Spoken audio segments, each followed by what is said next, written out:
So after replication, we are going to start your transcription. Transcription. ठीक है, transcription पढ़ने से पहले you remember central dogma. Madhu, what was central dogma बेटा?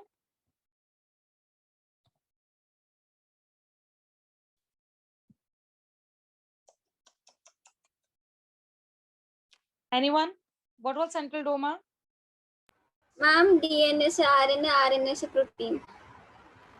Very good. DNA से RNA, RNA से protein. Ultimately हमें प्रोटीन बनाना. प्रोटीन बनाने की machinery are your ribosomes.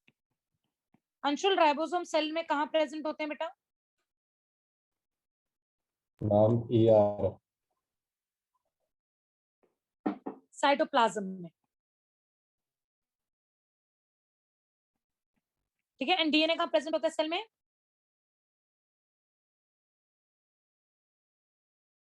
Nucleus में. न्यूक्लियस में. इतना क्या सोच. डीएनए से डीएनए बन रहा है, उसको हम कहते हैं रेप्लिकेशन. ये हमने अच्छे से पढ़ लिया. ठीक है. डीएनए से आरएनए बनना, this is called as transcription, जो हम आज पढ़ने वाले हैं. ठीक है. आरएनए से प्रोटीन बनना, this is called as translation, जो हम ट्यूसडे की क्लास में पढ़ेंगे. क्लियर है बच्चों? सो अल्टीमेटली हम ये क्यों कर रहे हैं? देखो, हमें DNA is that material, is that substance of your cell that contains information of a protein. Protein जो बनना है उसकी इंफॉर्मेशन कौन कोड करके रख रहा है? डीएनए कोड करके रख रहा है. और डीएनए कहाँ प्रेजेंट है आपका? हिमाचल प्रदेश में न्यूक्लियस में प्रेजेंट है. उसको कहाँ लेके आना है? केरल में लेके आना है. केरल मतलब प्रोटीन में लेके आना है, राइबोसोम्स में लेके आना है. तो न्यूक्लियस से फिर भी आपका साइटोप्लाज्म में आएगा और फिर आपका राइबोसोम में जाके वो प्रोटीन बनाएगा. तो बीच में जो इंटरमीडिएट होता है दैट इज योर आरएनए. सो इसलिए पहले डीएनए आरएनए में चेंज होगा, उसके बाद आरएनए के बाद आपका कहाँ होगा? आरएनए के बाद फिर वो प्रोटीन बनाएगा. सो इन शॉर्ट, डीएनए को प्रोटीन बनाने के लिए डीएनए की इंफॉर्मेशन आपको साइटोप्लाज्म में राइबोसोम्स के पास लाने का काम कौन करेगा? आरएनए करेंगे. लेटर ऑन आज हम क्लास में या फिर अगली क्लास में हम लोग 3 टाइप्स ऑफ आरएनए पढ़ेंगे. That is your mRNA, tRNA और आरआरएनए. ये चीज हम पढ़ने वाले इन द अपकमिंग क्लास, जिसके बारे में आज सोच रही हूँ टीआरएनए के बारे में आज ही बता दूं. क्लियर है बच्चों? तो अल्टीमेटली मुझे अपने डीएनए को सेकंड प्रोसेस में रखना है. एक सेकंड अंशुल, डीएनए को सेकंड प्रोसेस में रखना है. That is the formation of RNA. हाँ बेटू बोलो. हम राइबोसोम एंडोप्लाज्मिक रेटिकुलम में नहीं होते. That is present, that is true. ठीक है. एंडोप्लाज्मिक रेटिकुलम में वो बाउंडेड फॉर्म में प्रेजेंट होते हैं. फ्री फॉर्म में भी तो प्रेजेंट होते हैं सेल में. तो मैंने वो लिखा है साइटोप्लाज्म. ओके. ठीक है. Ultimately endoplasmic reticulum is also present in the cytoplasm. You are right, I am not saying you are wrong. मैंने एक बार भी नहीं बोला अंशुल आपने गलत बोला. ठीक है. चलो. सो सबसे इंपॉर्टेंट बात, what do you mean by transcription? Transcription is a process of formation of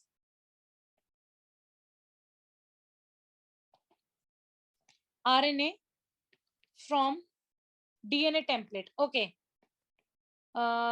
Bhumika, what do you mean by DNA template, मेरी जान? Bhumika, why your video is off? हम जो चीज रिपीट होती है. No. What is DNA template? Anyone? Reference. Yes, a reference. Good, Vishal. विशाल है कहाँ? मुझे दिखता नहीं है लड़का.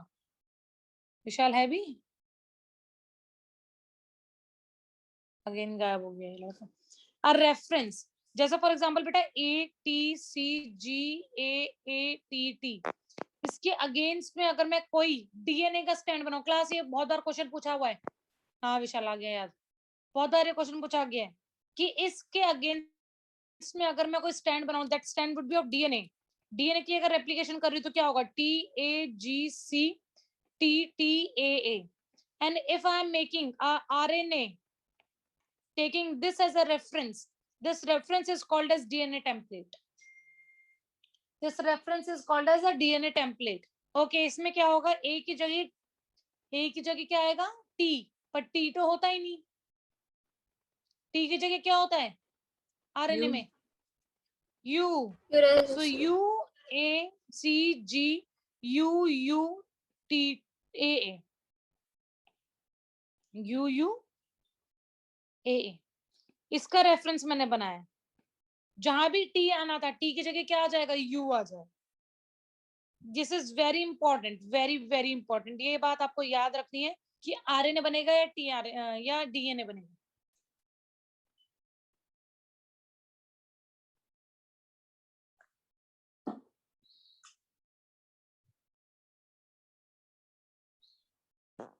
ओके बच्चों, नेक्स्ट, रेप्लिकेशन कहां से स्टार्ट हो रहा था Dipra, from origin of replication?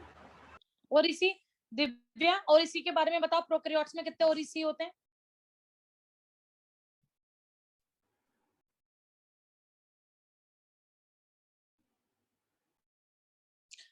Prokaryotes में कितने क्रोमोसोम होते हैं?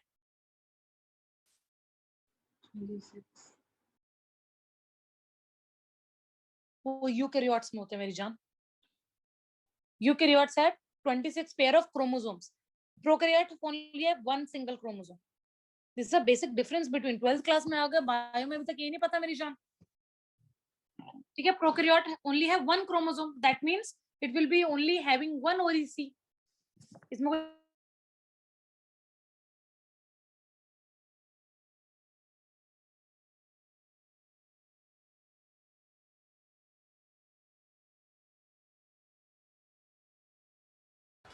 मैम आप म्यूट हो. मैम आपकी आवाज नहीं आ रही. म्यूट हो मैम.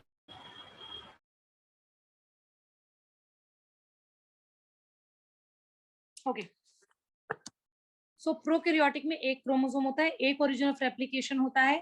ठीक है, तो ऐसा काम कर, बिल्कुल ऐसे बैठ जाओ दुल्हन हो. मेहंदी लगने वाली है, हल्दी लगने वाली है तेरे. बैठ जा, आराम से बैठ जा, मजाक कर रही हूँ. ठीक है, बैठ जा मेरी जान. Okay, what where I was, right. हाँ, तो प्रोकैरियोटिक में एक ही सिंगल क्रोमोसोम होता है, तो एक ही ओरिजिन ऑफ रेप्लिकेशन होगा और एक साथ ही पूरा जीनोम आपका रेप्लिकेट करेगा. Whereas यूकैरियोट्स के केस में क्या होता है, there are many chromosomes, there are many origin of replications. Clear है बच्चा? एंड वहां पर एक स्पेसिफिक टाइम होता है यूकैरियोट्स में जब आपकी रेप्लिकेशन होती है, that is your S phase. इतना क्लियर है सबको? ठीक है, प्रोकैरियोटिक में प्रोकैरियोटिक में रेप्लिकेशन का मेजर डिफरेंसेस एंड यूकैरियोटिक में ओरिजिन ऑफ रेप्लिकेशन का मेजर डिफरेंसेस. क्लियर है बच्चा? ठीक है, चलो नेक्स्ट. जैसे ओरिजिन ऑफ रेप्लिकेशन वहां था, रेप्लिकेशन के टाइम पे जहां से आपकी रेप्लिकेशन स्टार्ट हो रही थी, यहाँ पर इस जगह आपका स्पेशल एक यूनिट होता है जिसको कहते हैं transcription unit, transcriptional unit. Okay class, इसको समझाने से पहले ये देखो, for example this is your DNA. ठीक है, 3' to 5', 5' to 3'. क्लियर है बच्चा? अब मुझे पता है कि ये जो सीक्वेंस है, यहाँ पर जो सीक्वेंस है, that encodes for a particular protein A. ये प्रोटीन ए के लिए है और अब मुझे प्रोटीन ए बनाना है, तो मुझे पूरा डीएनए न्यूक्लियस में से लाकर साइटोप्लाज्म में डाल के राइबोसोम्स को देकर प्रोटीन बनाने की जरूरत नहीं है भाई साहब. मैं सिंपल क्या करूंगी, ये जो इंफॉर्मेशन है, इसकी इंफॉर्मेशन को की कार्बन कॉपी बनाऊंगी. कार्बन कॉपी कह लो, जैसे फॉर एग्जांपल ये एक इंफॉर्मेशन है, इसको टक करके चिपकाया, ये इंफॉर्मेशन यहाँ आ गई. अब ये जो इंफॉर्मेशन होगी इसकी जस्ट कॉपी है. ठीक है, जेरोक्स कॉपी समझ लो. ये जेरोक्स कॉपी लेके मैं साइटोप्लाज्म में चली जाऊंगी. क्लियर है? बस अब दिक्कत क्या है, यहाँ पर दो स्टैंड्स है डीएनए के जिपरा पिछोगे जैसे मुक्का स्क्रीन पे ही आ जाएगा. ठीक है, दो स्टैंड्स है. ठीक है, इस स्टैंड पे इंफॉर्मेशन है, तो मैंने क्या किया, इसके कॉरेस्पॉन्डिंग इसका स्टैंड बनाया. डबल स्टैंड था तो डीएनए, सिंगल स्टैंड है तो आरएनए. इस आरएनए को फिर मैं न्यूक्लियस के बाहर लेके गई और इसकी फिर प्रोटीन सिंथेसिस मैंने कर दी। लेकिन इनडायरेक्टली इंफॉर्मेशन किसकी गई है? डीएनए की गई है। लेकिन डीएनए खुद नहीं चाहता बना, उसने अपनी इंफॉर्मेशन पहुंचा दी कि भाई ये इंफॉर्मेशन है, तुम जाके अपना काम खुद कर लो, मुझे मेरे न्यूक्लियस में रहने दो। क्लियर है बच्चा? तो अल्टीमेटली यहाँ पर क्या होगा, ये स्टैंड बनेगा, this will be your RNA and this RNA will eventually will detach of, ये डिटैच ऑफ होगा, ये फिर आपके साइटोप्लाज्म में जाएगा और साइटोप्लाज्म में जाने के बाद राइबोसोम में जाके फिर प्रोटीन सिंथेसिस करेगा। तो ट्रांसलेशन अल्टीमेटली कर क्या रहा है? एक ऐसा न्यूक्लियोटाइड का स्ट्रैंड बना रहा है जो कि इंफॉर्मेशन लेके जा रहा है टुवर्ड्स योर साइटोप्लाज्म ताकि प्रोटीन सिंथेसिस होके, दैट्स इट। क्लियर है? सिंपल सी बात है। तुम लोगों ने वो गेम खेली है, बिग बॉस में भी आई थी कि मैं, तुम मुझे कोई इशारा करते हो, फिर मैं पलट के सामने वाले को इशारा करूंगी, फिर वो पलट के सामने वाले को इशारा करेगा, सो एक मैसेज दूर तक पहुंचेगा। बस यही मैसेज डीएनए का आरएनए लेके जाएगा towards your ribosomes, that's it. Clear है? ये जो लुका छुपी का खेल है, ये कौन करता है? आपका आरएनए करता है। कौन सा आरएनए, ये नेक्स्ट क्लास में बताऊंगी, या अभी ये बता सकती हूँ, देखते हैं अगर टाइम मिला तो। ठीक है? क्लियर है इतना? तो मुझे पूरा डीएनए कॉपी करने की जरूरत नहीं है, ये बात याद रखो। मुझे सिर्फ यही पोर्शन चाहिए तो मैं इसी पोर्शन का आरएनए बनाऊंगी।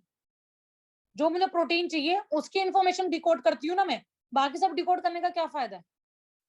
तो this is called as, this portion जिसकी इंफॉर्मेशन मुझे डिकोड करनी है, this portion is called as transcription unit. This portion will be called as transcription unit. Clear है बच्चों? विशाल क्लियर है बेटा? मधु कहाँ ध्यान रहता है तेरा आधा ज्यादा टाइम? जननी क्लियर है बेटा?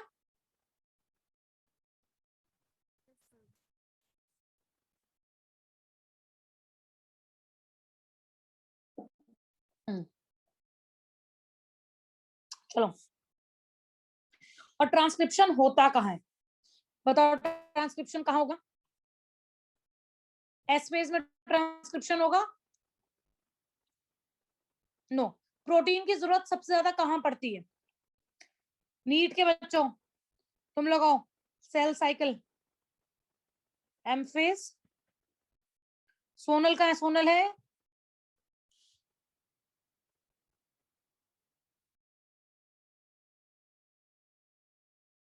सोनल नहीं है। दिपरा आ जाओ बच्चा। G1 S G2, ठीक है। एस फेज में तो डीएनए रेप्लिकेशन होता है, ये हमें पता चल गया, ठीक है। यहाँ पे सेल डिवाइड होता है, ये भी हमारी कॉमन सेंस है यार, इतना क्या मैम क्या बताए जा रहे हो आप? अब मुझे बता डीएनए रेप्लिकेशन कहाँ होगा, सॉरी डीएनए ट्रांसक्रिप्शन कहाँ होगा?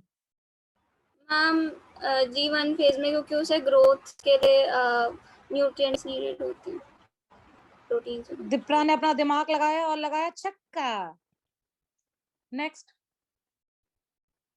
G2 फेज में भी होगा मेरी जान, क्योंकि G2 फेज में वो सारे एंजाइम्स, वो सारे प्रोटीन्स, वो सारी चीजों की जरूरत पड़ेगी जो आपके डिवीजन में काम आती है।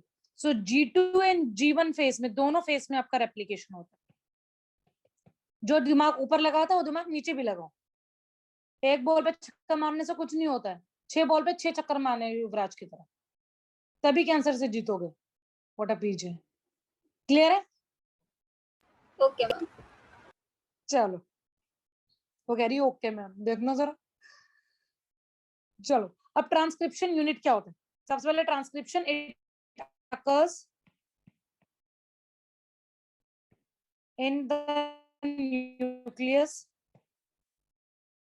during G1 and G2 phase, as these phases requires protein for the growth and metabolism.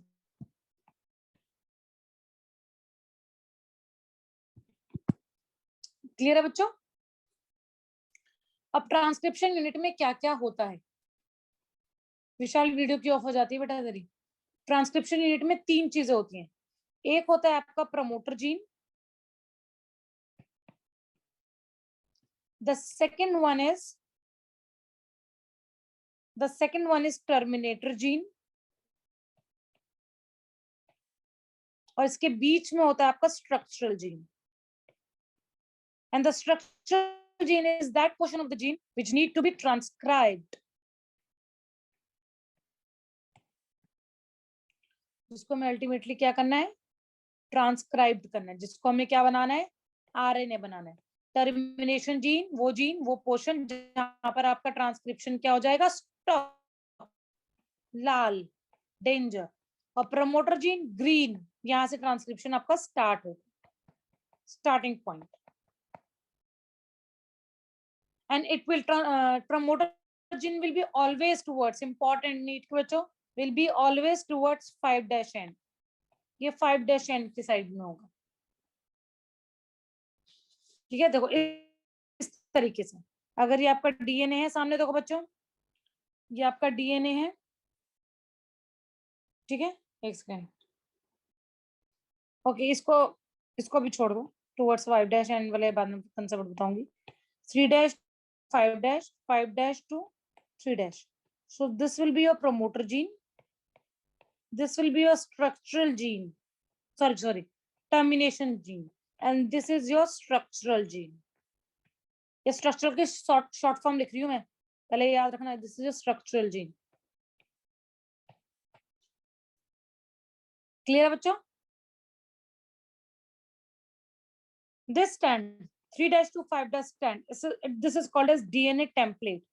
Template again क्योंकि रेफरेंस के तरीके से ले रहे हैं, भूमिका याद रखना भी है, अब मत भूलना.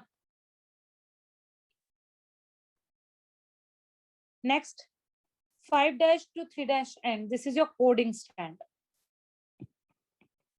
This is your coding stand.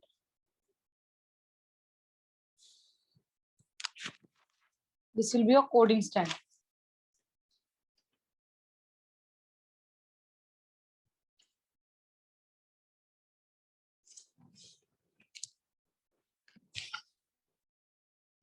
लिख लिया?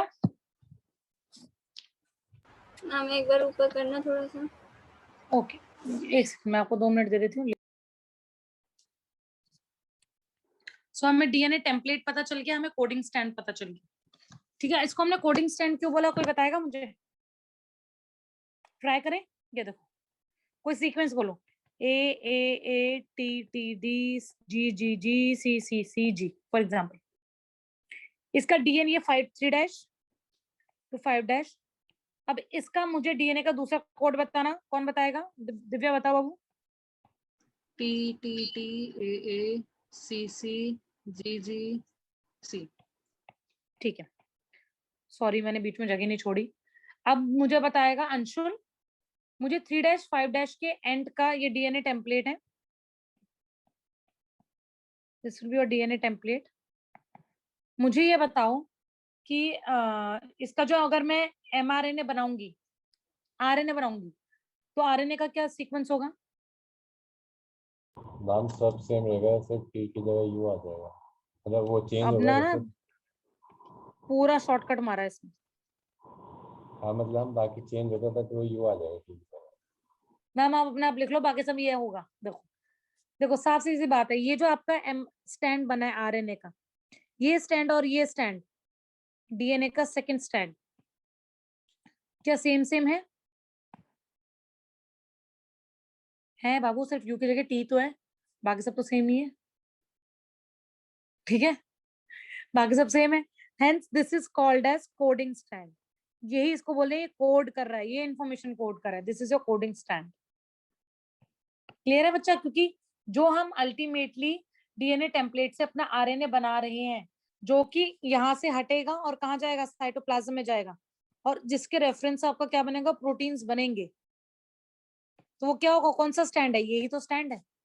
तो इसलिए इसको हमने बोला कोडिंग स्टैंड. क्लियर है बच्चों? Okay, now what are the different raw materials required for transcription? आपकी समझ में क्या कहता है बच्चों, क्या क्या चीज की जरूरत होगी? भूमिका,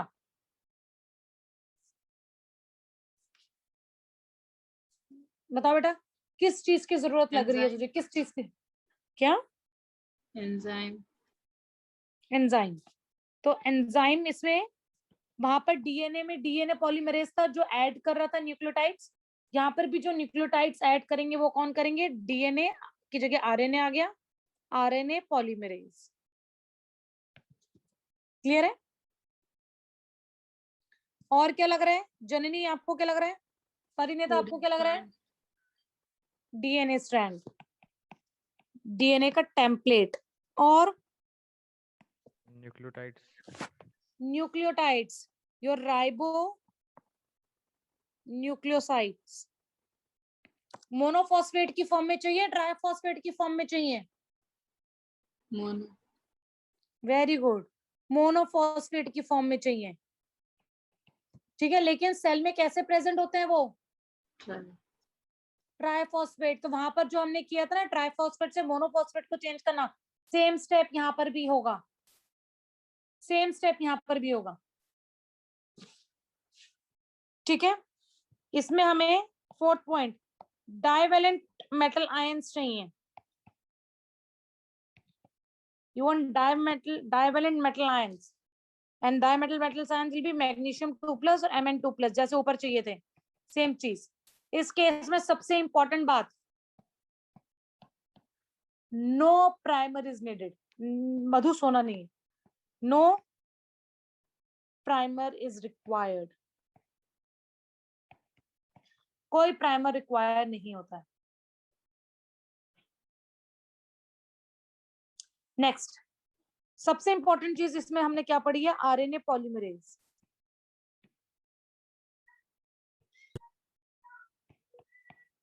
RNA polymerase is a multimeric protein. It is a multimeric protein. It will be consisting of 5 subunits. इसके 5 subunits होते हैं, ठीक है, 2 alpha, 2 beta and 1 sigma. And this sigma factor is very important. अभी बताऊंगी क्यों। This sigma factor is very important. Write it down. मधु हंस रहे मेरी जान, तो क्यों परेशान है इतनी? रुक जा, अभी बात करते तेरे से। लिख लो जल्दी से। Here it is. लिखो।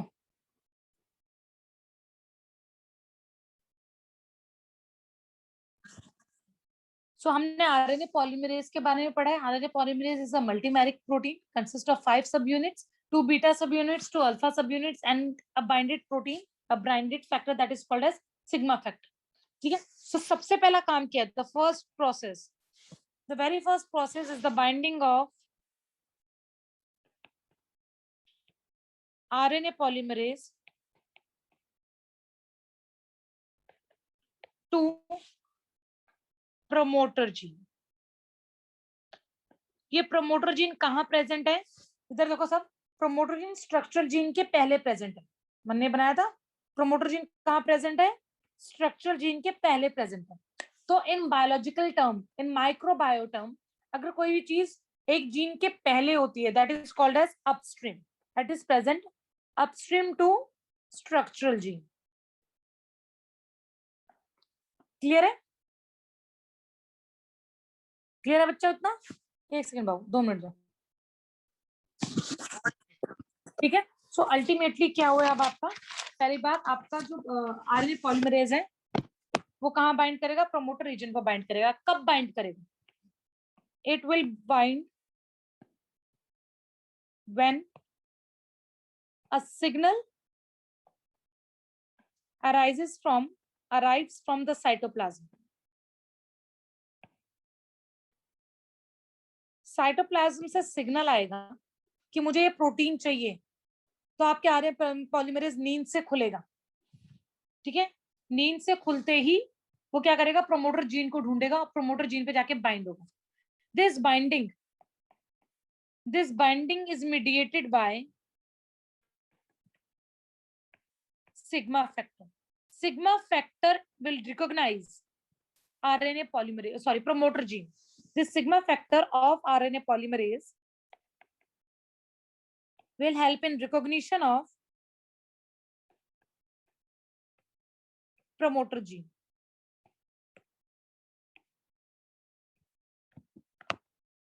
ठीक है, क्लियर है बच्चों?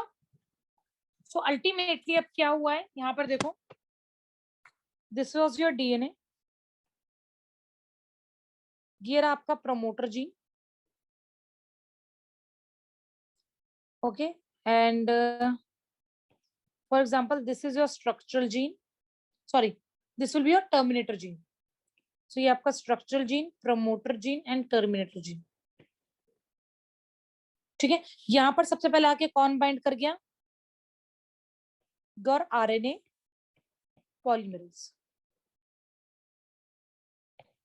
ठीक है, अब कुछ नहीं होगा, सिंपल प्रोसेस है, ध्यान से देखो, ये आरएनए पॉलीमरेज मूव करता जाएगा through out your structural gene. देखो इस तरीके से पूरे through out the structural gene, it will move till terminator gene. Terminator gene पे आके RNA polymerase will remove from the transcription unit. ये जैसे ही मूव करेगा, कि जैसे मूव करता जाएगा, यहाँ पर कौन कौन ऐड होता जाएगा, आपके आरएमपीस, राइबोन्यूक्लियोटाइड मोनोफॉस्फेट्स, ये ऐड होते चले जाएंगे और कुछ नहीं। जैसे सिलाई की मशीन होती है, यहां से कपड़ा डालो, सिलकर वो आगे पीछे आता रहता है, तो बस इसी तरीके से काम चले। क्लियर है बच्चों? ठीक है, बस यहाँ पर अभी क्या बताया कि प्रोमोटर जीन पे कौन आके बाइंड हो गया, आरएनए पॉलीमरेज आके बाइंड हो गया। क्लियर है इतना? ठीक है, आरएनए पॉलीमरेज आके बाइंड हो गया। दूसरी चीज अब क्या होगा,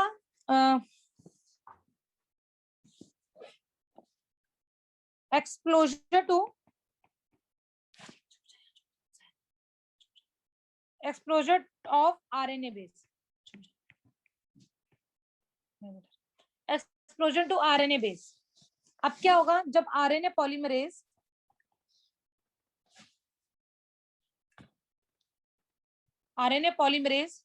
will move along the DNA, ये दो काम करेगा, it will unwind, DNA को अनवाइंड करेगा, DNA कॉम्प्लेक्स को स्प्लिट अप करेगा, डीएनए को स्प्लिट करेगा। ठीक है, अल्टीमेटली क्या होगा, और साथ साथ में क्या करे, एक और काम, न्यूक्लियोटाइड्स को ऐड ऑन कर, न्यूक्लियोटाइड्स को ऐड कर, सिंपल सी बात है।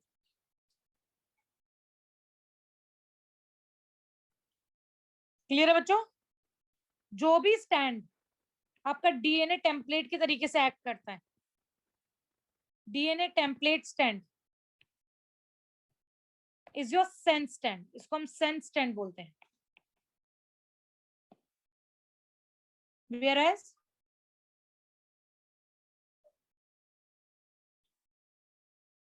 उसका जो अपोजिट स्टैंड होता है, जिसको हमने बोला coding strand, that is also called as nonsense strand. This is called as nonsense stand.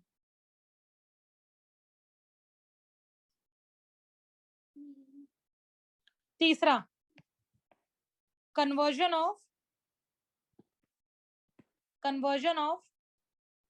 triphosphatase or triphosphates into monophosphates। Okay Bhumika, ये बताओ बेटा, ये कौन सा एंजाइम करता है बाबू?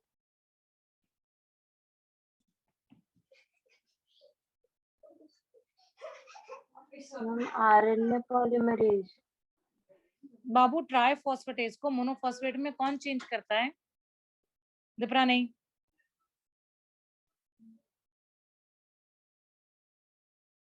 सुफान बताओ। पायरोफॉस्फेट। यस, पायरोफॉस्फेटेज, पायरोफॉस्फेटेज, ये बताया तो था भूमिका, कहाँ ध्यान है राजी? एक तो आपकी वीडियो ऑन नहीं है, तो मुझे पता भी नहीं चलता आपको समझ में आ रहा है नहीं आ रहा। भूमिका वीडियो ऑन करो बच्चा। Vishal, Anshul, this is not the first thing जो मैं बोलती हूँ आप लोगों को, मुझे दिक्कत आती है बच्चों समझने में कि तुम लोगों को समझ में आ रहा है नहीं आ रहा है। भूमिका ये बताया तो था एप्लीकेशन में, एटीपी को एएमपी में चेंज करना, जीटीपी को जीएमपी में चेंज करना, ट्राइफॉस्फेट्स को मोनोफॉस्फेट्स में चेंज करना, बताया था। फिर 2 ऑर्गेनिक फॉस्फेट निकलते हैं, साथ में एनर्जी निकलती है। क्लियर है सबको?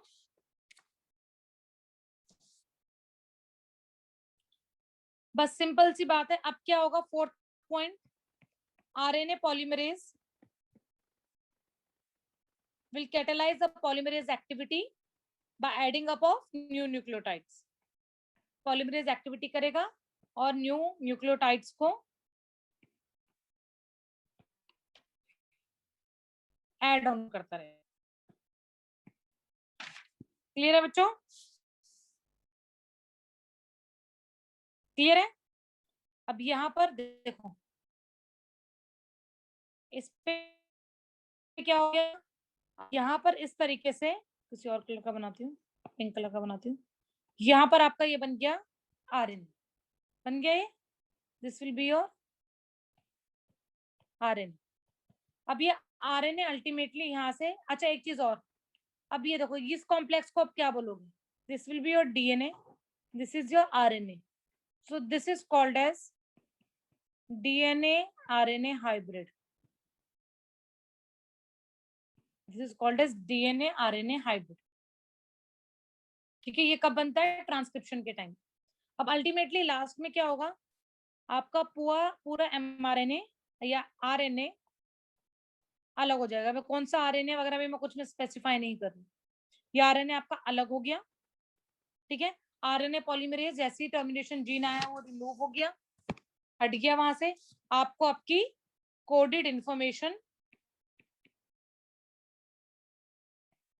फॉर प्रोटीन आपको मिल गई है, ठीक है, जो अब कहाँ जाएगी? आपके साइटोप्लाज्म में जाएगी।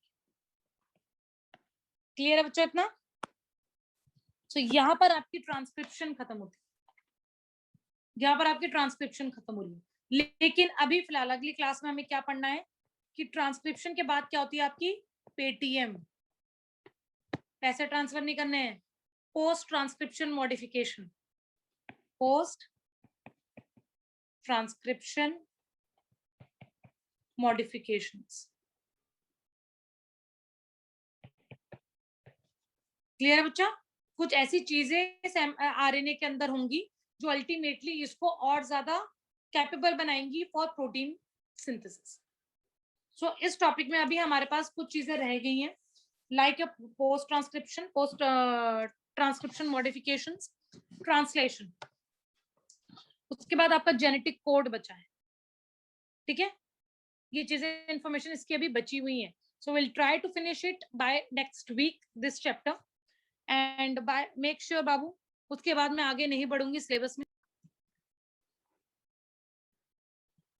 देखिए अल्टीमेटली मैं आगे नहीं बढ़ने वाली, मैं आप लोगों के टेस्ट लेने वाली। सोचो, ये मैं रिकॉर्ड इसलिए कर रही हूँ ताकि तुम लोगों को याद भी रहे कि इस चैप्टर के बाद मैं आगे नहीं बढ़ूंगी, ठीक है। आगे मैं बढ़ूंगी क्योंकि आगे बहुत ही अच्छा चैप्टर आ रहा है, दैट इज एवोल्यूशन।